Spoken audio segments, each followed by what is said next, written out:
Hello, hello, hello. This is Danny Ceballos with Unleashed Consulting and your best boss, Take 5. We are continuing with uncovering the amazing insights, strategies, and tools that you can gain from really diving into this idea of positive intelligence, which, by the way, this is a terrific book that I'm pointing at right now. I would highly recommend that you take a look at it. We're also going to be offering a course in positive intelligence in the next couple of months. So keep an eye out for that. It is good stuff, really good stuff. So we talked a little bit about saboteurs and sage. Let's talk a little bit about one of my favorite strategies in positive intelligence, and it's the idea of surfing. Surfing as a metaphor for life in so many of our most challenging circumstances. So surfing says, whether you're a surfer or not, and you know how many of us are actually surfers, you know what a surfer does. A surfer takes his or her or their board out to the waves and doesn't push through the waves or fight the waves. Instead, they ride the waves. They ride the waves. They go with the flow. They don't get buried underneath it. They don't fight on top of it. They stay with it. Isn't that a wonderful metaphor for how we can think about some of the most challenging situations that come up for us, the drama that comes up for us on a daily basis, the pulls for our attention, the desires of others and the desires of ourselves to be more than extraordinary, to be almost superhuman. That's a lot to live with. That's a lot to deal with. So instead, let's start thinking about, I want to encourage you to think about the notion of surfing, of leaning into the challenges, of allowing them to go so that you can go with them without being overwhelmed by them. Another great metaphor is sailing. Again, you don't have to be a sailor to recognize it, but a sailor doesn't fight the wind. A sailor goes with the wind, brings their boat with the wind. And when there is no wind, they wait for the wind. They don't necessarily go searching for it. Sometimes they do, but more than that is that we allow things to happen and then we go with them. It's such a great way. Instead of pushing, fighting, struggling, trying to control, manage, instead, let's take a moment and just surf this issue. So how do we do that? I'm going to give you 3 strategies right now to think about the next time that you're facing a challenging situation today. It may be a relationship, it may be a work task, it may be something else that's coming up for you, but to think about 3 different things if you want to be surfing that issue. The first is to, you know it, breathe. Just breathe. And what do I mean by just breathing? I mean, we're just breathing all the time, but to be more intentional about your breath.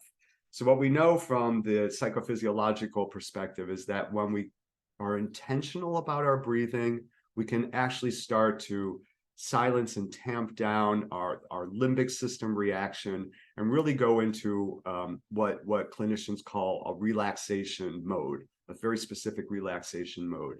So I want you to consider thinking about a breathing technique that I find super helpful when I'm looking to surf. And that is to spend some time going through a 5, 4, 6 breathing, meaning inhale for 5, hold for 4, and then exhale for 6. You want to exhale a little bit longer, up to twice as long for how long you are holding your breath or inhaling your breath. You want to make sure to hold it. And what that does, it really, again, kind of slows down our parasympathetic nervous system so that we're able to really engage in a way that is not controlling and on top and pushing and fighting.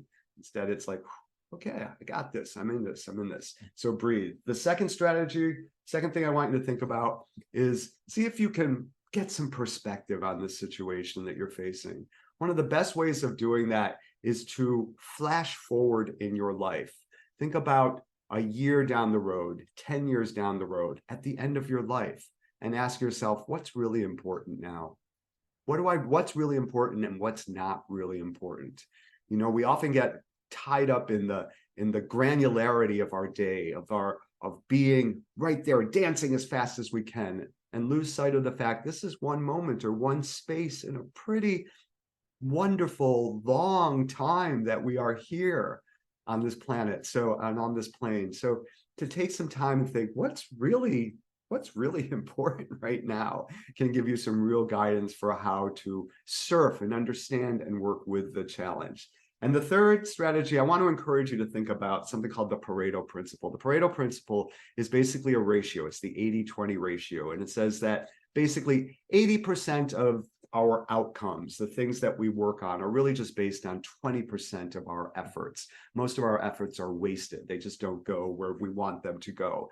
So by surfing, by slowing down, by concentrating on what's most important now, you can really zero in on that 20% that you need to work on, to be conscious of, to be intentional about. And the rest of the stuff can kind of go to the background. It may come up later on and take some attention, but right now, as you're surfing, what is most important to get you to 80% of what you want, right?